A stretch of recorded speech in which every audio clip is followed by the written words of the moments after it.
తమ ప్రాణాలను పక్కన పెట్టి ప్రజలకు సేవలు అందిస్తూ విధి నిర్వహణలో ప్రాణాలు కోల్పోయిన పోలీసు సేవలు మరువలేనివని చేగుంట ఎస్ఐ చైతన్యరెడ్డి అన్నారు. మెదక్ జిల్లా చేగుంట మండల కేంద్రంలో పోలీసు అమరవీరుల వారోత్సవాలు పురస్కరించుకొని గురువారం కొవ్వొత్తుల ప్రదర్శన కార్యక్రమం నిర్వహించారు. స్థానిక గాంధీ చౌక్ నుండి ప్రారంభమైన కొవ్వొత్తుల ప్రదర్శన కార్యక్రమంలో పలు రాజకీయ పార్టీ నాయకులు, పోలీసులు, యువజన సంఘాల నాయకులు పెద్ద ఎత్తున పాల్గొని అమరవీరులకు ఘనంగా నివాళులర్పించారు. కొవ్వొత్తులు పట్టుకుంటూ అమరవీరులకు నివాళులర్పిస్తూ ర్యాలీలో పాల్గొన్నారు.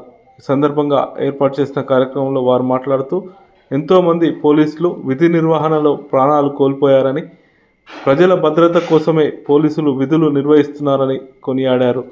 పోలీసుల త్యాగాలు మరువలేవనివని ఈ సందర్భంగా వారు పేర్కొన్నారు. పోలీస్ అమరవీరుల దినోత్సవం అనేది 1959 అక్టోబర్ 21న చైనీస్ ట్రూప్స్ అనే వాళ్ళు మన మీద అటాక్ చేసి 10 మంది పోలీసు వాళ్ళను సంహరించడం జరిగింది. అప్పటి నుంచి వారి యొక్క వీరోచిత పోరాటానికి గుర్తుగా వాళ్ళకు నివాళులు అర్పించడానికి మనం పోలీస్ అమరవీరుల దినోత్సవం ప్రతి సంవత్సరం జరుపుకుంటాము. అదేవిధంగా మన యొక్క వృత్తి జీవితంలో భాగంగా చాలామంది పోలీసు వారు తమ ప్రాణాలను త్యాగాలను చేసి ప్రజాశాంతి కోసం, ప్రజల్లో ఒక లా అండ్ ఆర్డర్ కంట్రోల్ చేయడం కోసం కృషి చేశారు. ఒకప్పుడు ఎక్స్ట్రీమిజం చాలా ఉండే, మన ఏరియా చేగుంట ఏరియా కూడా చాలా ఎఫెక్టెడ్ ఏరియా ఇది. అప్పుడు కూడా చాలామంది పోలీసు వాళ్ళు కూడా ఈ ఏరియాని శాంతి భద్రతల స్థాపన కోసం వాళ్ళ ప్రాణాలను త్యాగం చేశారు. రీసెంట్గా నిజామాబాద్లో కూడా ఒక పోలీస్ కానిస్టేబుల్ తన విధి నిర్వహణలో భాగంగా తన ప్రాణాలను త్యాగం చేయడం జరిగింది. సో వారందరికీ కూడా ఘనమైన నివాళులు అర్పించడం కోసం మనం ప్రతి అక్టోబర్ 21న పోలీస్ అమరవీర దినోత్సవం సందర్భంగా జరుపుకుంటాం. మనం వాళ్ళకు ఘనమైన నివాళులు ప్రతి ఒక్కరు కూడా అర్పించాలని, పోలీసు వారితో పాటు ప్రజలకు కూడా వారి యొక్క త్యాగాలకు గుర్తుగా అందరం స్మరించుకోవాలనే ఉద్దేశంతో మనం ఈ ఘన నివాళులు అర్పించాలి. రాష్ట్రంలో కానీ దేశ ప్రజలందరూ సుఖశాంతులతో ఉన్నారంటే, శాంతి భద్రతలు అదుపులో ఉన్నాయంటే అది కేవలం పోలీస్ శాఖ ద్వారానే సాధ్యం.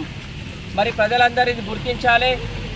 మరి ఉద్యోగరీత్యా అమరులైన పోలీస్ అధికారులందరికీ మరి అక్టోబర్ 21న వాళ్లకు ప్రత్యేకమైన జోహార్లు అందిస్తున్నాం.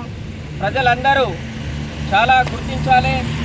పోలీస్ శాఖ అనేది లేకుంటే మరి దేశం ముంగడపోవడం చాలా కష్టం. మరి వాళ్ళు విధి నిర్వహణలో 24 అవర్స్ వాళ్ళు పండగలు కానీ వాళ్ళ ఇంట్లో ఫంక్షన్స్ కానీ అన్నీ వదిలిపెట్టి కేవలం రాష్ట్రంలో వివిధ గ్రామాల్లో, మండలాల్లో శాంతి భద్రతల కోసమే వాళ్ళు నిద్రపోని రాత్రులు గడుపుతూ మనకు రక్షణ కల్పిస్తున్నారంటే ఇది కేవలం పోలీస్ శాఖకే సాధ్యం. చనిపోయిన పోలీస్ సిబ్బంది అందరికీ జోహాలు తెలియజేస్తూ మరి ప్రత్యేకంగా మా చేగుంట మండల ప్రజల తరఫున పోలీస్ శాఖకు ధన్యవాదాలు తెలియజేస్తున్నాము. పోలీస్ అమరవీరులకు